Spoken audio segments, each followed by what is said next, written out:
No fluxo de planejamento de contratos, aquilo tudo eu contextualizei, tá, gente? São coisas mais teóricas, até na parte dessas de ajuste, repactuação e auditivos contratuais, como eu falei, hoje nós não trabalhamos com essa parte, quem trabalha com isso é a coordenação de contratos, que fica lá na PROAD, mas eu trouxe justamente porque essas alterações elas podem gerar um impacto orçamentário. E se gera um impacto orçamentário, vai contribuir com certeza aqui na hora de fazer o planejamento, tá? E eu trago para vocês o fluxo do planejamento de contratos hoje da UFOPA, né?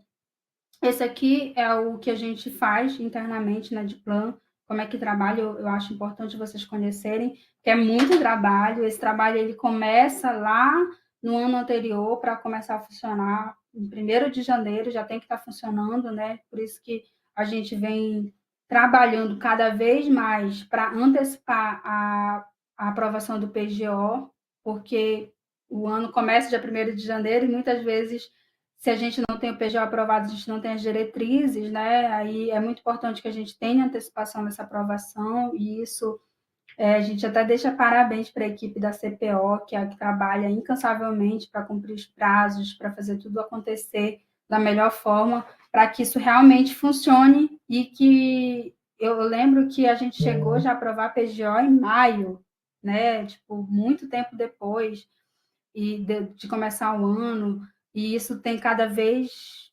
reduzindo mais, e a gente, esse ano de 2025 foi aprovado ainda em 2024, isso é muito, muito incrível, né? A gente, apesar de que a gente ainda não está com a LOA aprovada, mas essa antecipação ela é muito importante e ela é o reflexo de um trabalho que é muito bem feito internamente na Diplan.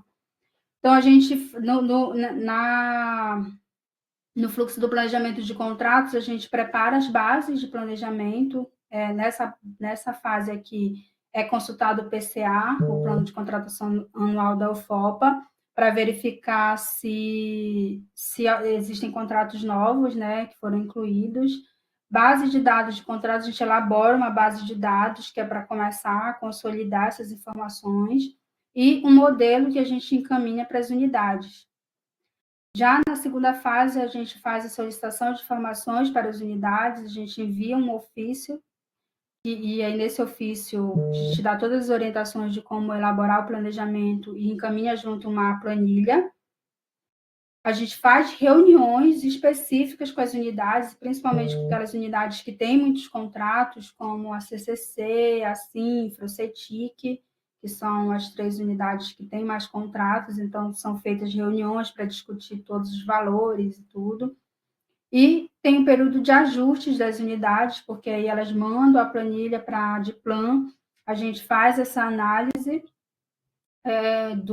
da proposta, aí já pede os ajustes, correção, se tiver algo errado, e depois volta para a Diplan para a gente montar a proposta de contratos do PGO, que é a que vai, é a primeira, é uma prévia, na verdade, porque até ela realmente ser aprovada, ela passa por muitas alterações.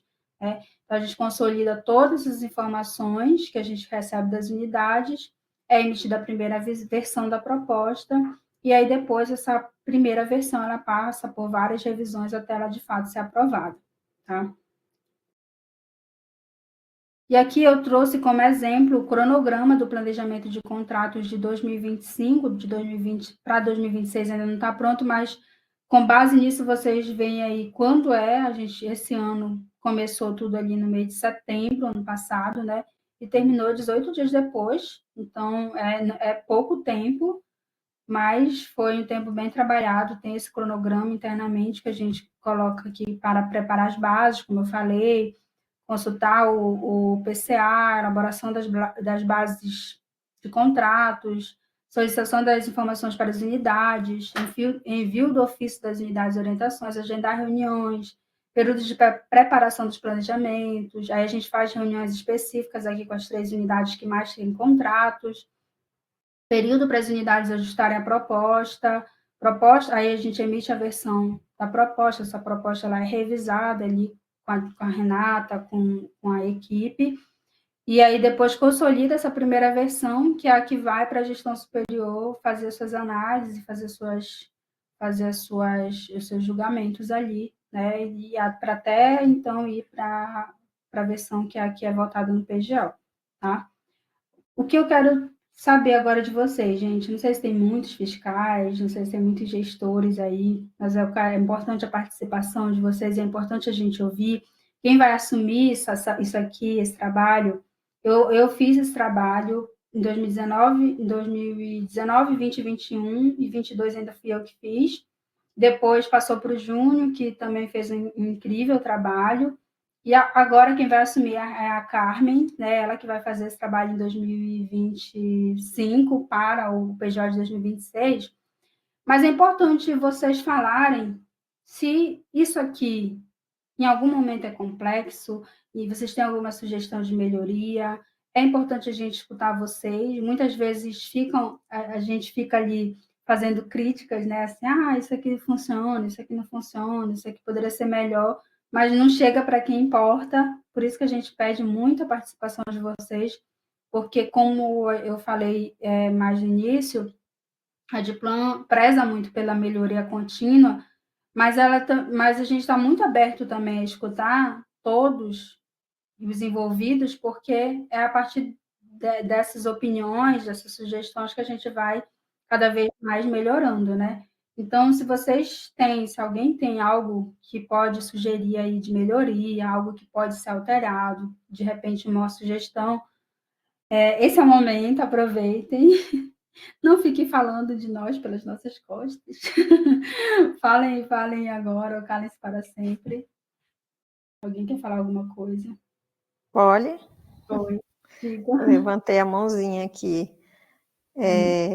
Eu quero falar como alguém, não gosto de usar essa expressão, mas a gente acaba usando, que está na ponta, né? Que é alguém que está dentro de uma unidade acadêmica e utiliza os serviços. E aí, por exemplo, eu queria saber como é que funciona, porque, por exemplo, nós tivemos um contrato com uma editora, né, recentemente, que não conseguiu cumprir o que estava previsto. Então, para a gente que está na ponta, a gente não entende o que acontece, o que a universidade pode, o que ela não pode, porque o contrato está feito, tem o fiscal que acompanha, mas a empresa não cumpre, né? Todo mundo mandou para lá o material, fez os empenhos e mandou o material para publicação e ficou preso lá, e parece que a instituição fica de mãos atadas, assim, não consegue fazer nada para desenrolar o processo. Então, eu queria entender como é que funciona esse acompanhamento, o que a UFOPA pode, o que a UFOPA não pode, quando a empresa não cumpre o contrato. É isso, dúvida. E isso gera não só impacto negativo no serviço em si, né, que é o que vocês estão esperando, porque vocês querem o serviço, a gente não quer gastar o dinheiro, a gente quer o serviço, né? Mas gera um impacto financeiro, orçamentário na universidade, porque é feito um empenho e ele fica ali empatado, né? Então, às vezes demora mais de um ano para resolver essa situação e acaba virando réis a pagar, o empenho não é cancelado, porque fica nesses imbróglios aí. Em 2025, salvo engano, ou 2020, ou 2015 ou 2016, não recordo, a gente conseguiu implementar dentro da coordenação de contratos a gestão, não lembro o nome exatamente agora, que era a gestão de penalidades, né, da universidade. E aí dentro desse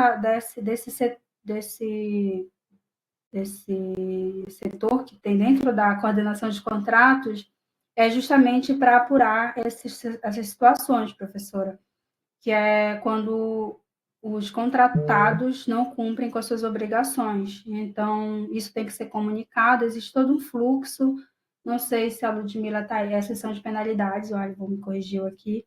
E aí precisa comunicar, tem um fluxo lá, eu não desconheço esse fluxo nesse momento, mas só para fins de conhecimento, tem essa seção dentro da coordenação de contratos, e aí vocês podem entrar em contato lá para verificar o que deve ser feito, porque essas empresas, elas não só devem ser, assim, contratualmente elas devem ser penalizadas, Mas é importante a gente ter essa consciência como servidor de que elas precisam ser penalizadas, porque elas geram vários prejuízos, sabe? Perda de tempo, problemas que a gente fica desgaste, sabe? O serviço em si, que é o que a gente quer, não, a gente não recebe.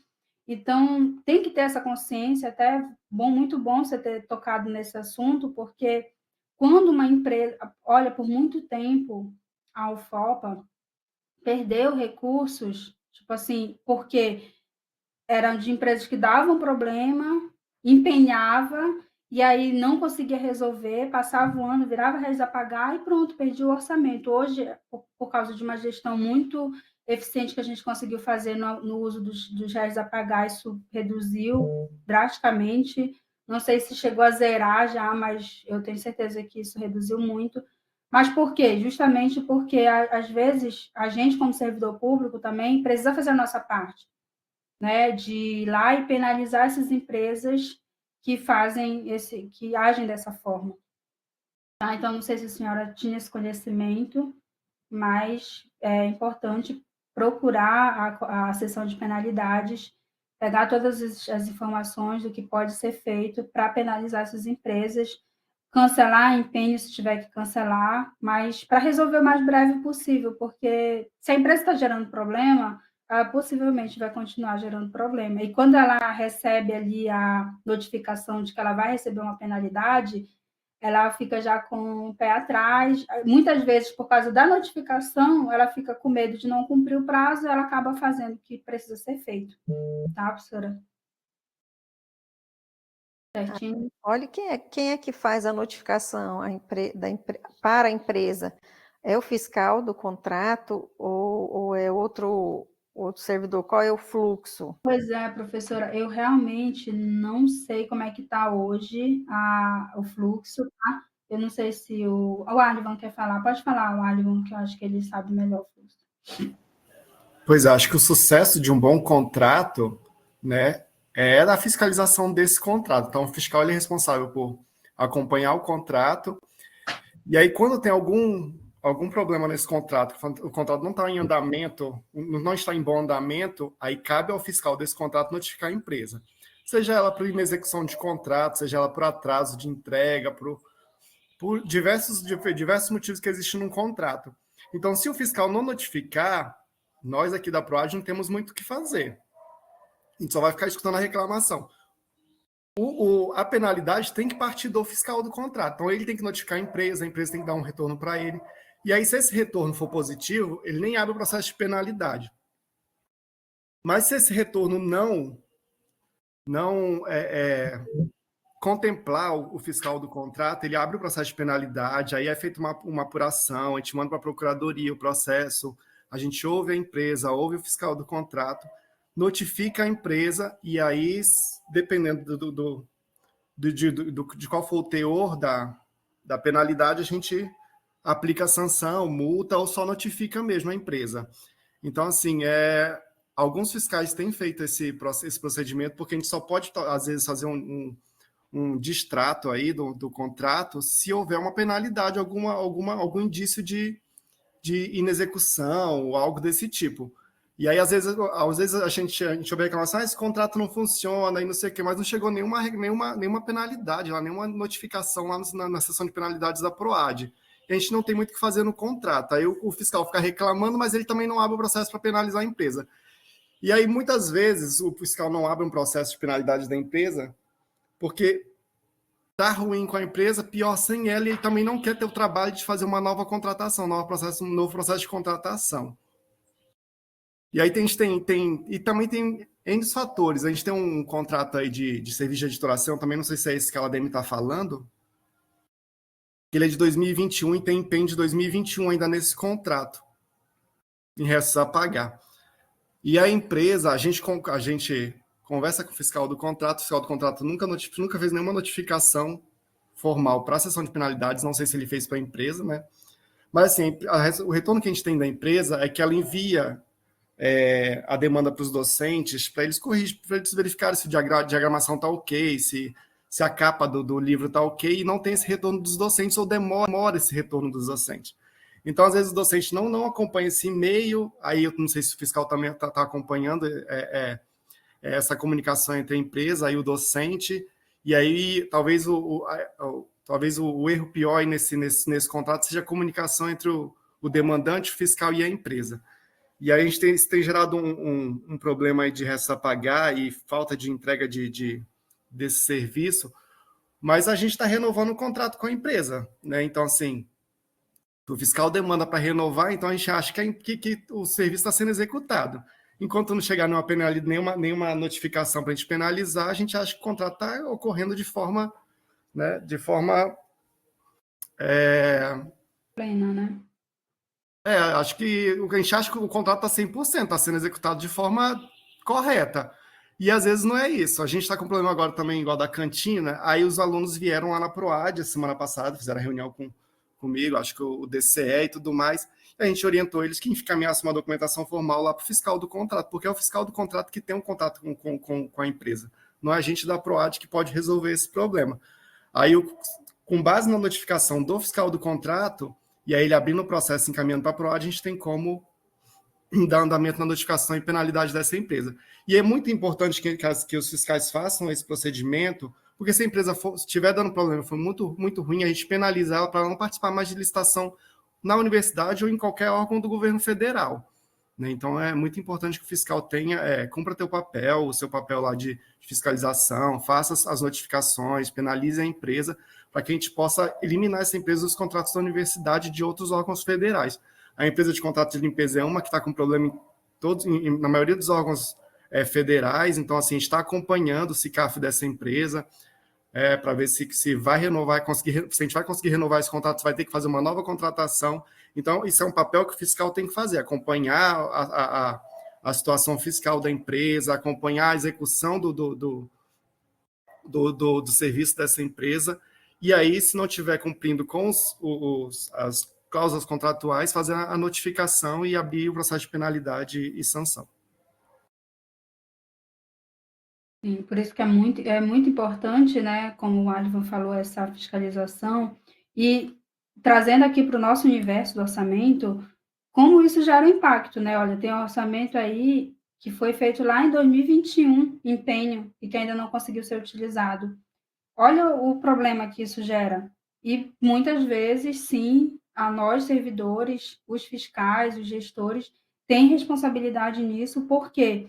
Porque já alguma atitude tem que ser tomada. E eu vou confessar para vocês que não é um processo fácil. Eu já passei, como eu fui coordenadora de contratos, quando a sessão de penalidades foi implementada na coordenação, eu era coordenadora. Foi um grande desafio, porque dá trabalho para todas as partes. Dá trabalho para o fiscal notificar a empresa, dá trabalho para a gente apurar o processo. Então, assim, não é um processo muito fácil, mas ele é muito necessário, gente, muito. E é muito importante, inclusive, a professora Lademe ter trazido isso, porque já deixa essa reflexão, foi ótimo mesmo, porque isso gera impacto orçamentário, trazendo aqui para a semana orçamentária, né? Mas também gera um impacto negativo na universidade, que eu acho que é a nossa atividade fim, que é a gente gerar resultados, né? E esse é um contrato, por exemplo, que ela citou, é um contrato importante para a comunidade acadêmica, pelo que eu entendi. Então, olha o impacto negativo que gera, não só financeiro, orçamentário, mas também ali para a comunidade acadêmica. Senhora Lademe? Eu quero agradecer a resposta tua, do Alivan, e perguntar mais uma coisa, assim, quem é que faz a escolha dos fiscais de contrato? Quem é que diz, esse servidor vai fiscalizar esse contrato, esse servidor aquele outro contrato? Como é que funciona essa escolha? E também quem que coordena os fiscais de contrato? Quem faz uma coordenação? Porque eu imagino assim, tem vários fiscais e é importante que tenha alguém na coordenação desse trabalho que os fiscais realizam. Aí eu queria saber como é que funciona esse processo. Eu também, porque esses fluxos, como eu saí da CCC em 2019, eu realmente estou por fora, não sei se houveram alterações nesses fluxos, tá? O Alivan, tu queres explicar como é que funciona a escolha dos fiscais de contrato? Pois é, os fiscais de contrato, quem indica os fiscais desse contrato é a unidade demandante desse contrato. Então, se a Cinfra encaminha um processo para licitar limpeza, manutenção predial, a gente caminha o processo para ela indicar, depois que está formalizada a contratação, a gente caminha o processo para indicar quem vai ser o fiscal e o gestor desse contrato. Então, é a unidade demandante que encaminha a contratação que vai indicar os fiscais desse contrato, até porque é ela que tem conhecimento técnico que é da área desse contrato para poder fazer a fiscalização. Eu não posso colocar, por exemplo, no processo de manutenção predial, fiscal lá da PROS, né, por exemplo. Então, assim, geralmente a unidade demandante dessa contratação, desse serviço. Então, a gente tem lá na Propit alguns contratos também da área da pós-graduação, né? Então, assim, na Propit nesse contrato, o Bruno está dizendo aqui, então é a Propit que é fiscal desse contrato. Então, a Propit indica os fiscais, os servidores lá da Propit mesmo, para fazer a fiscalização. E não tem uma coordenação que fiscalize os fiscais de contrato.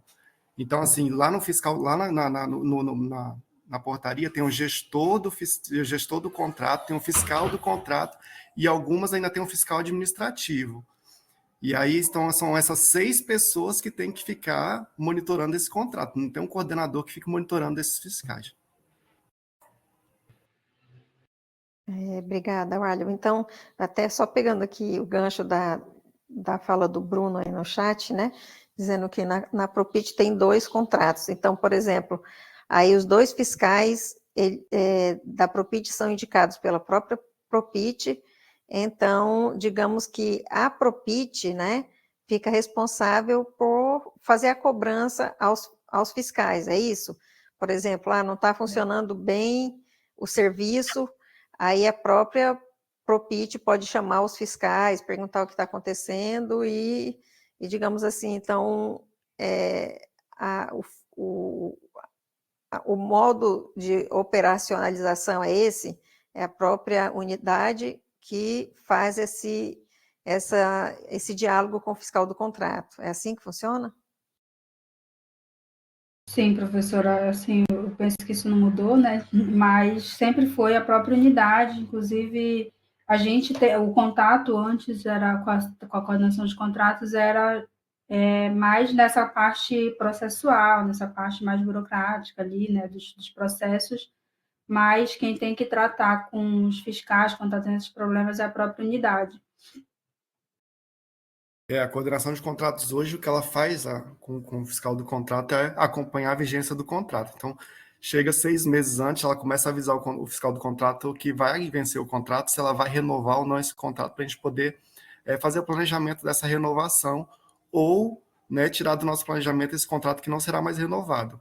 Então, assim, quando o contrato está para vencer, a coordenação de contratos entra em contato com o fiscal, olha, o contrato vai vencer tal dia, vocês vão renovar esse contrato, não chegou nenhum processo aqui ainda de renovação na CCC, aqui na coordenação.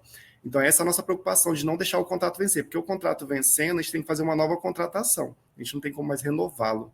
Então, é esse o acompanhamento que a gente faz lá na coordenação de contratos. Agora, quanto à fiscalização desses contratos, é o fiscal mesmo que é responsável, o fiscal, o gestor do contrato e o fiscal administrativo. Obrigada pelo esclarecimento, Aliva e Poli. Obrigada, professora. Obrigada por ter trazido isso. Assim, não é uma coisa nem que eu lembrei de trazer, mas realmente é importante. Não essa parte procedimental aqui para a semana orçamentária, não sei se era o melhor espaço, mas é importante justamente porque, como eu falei, pode gerar assim, um impacto orçamentário, perda de orçamento, né? E a gente quer trabalhar para utilizar o orçamento da melhor forma e utilizar ele na sua plenitude, porque orçamento perdido na administração pública é literalmente perdido, a gente não consegue recuperar, né? Então, pode falar. Pode falar. Eu posso fazer só uma reflexão para poder tentar reforçar só um pouco essa questão com o Fala Demer? Com certeza. E eu queria puxar o que a Alda falou esses dias também sobre planejamento.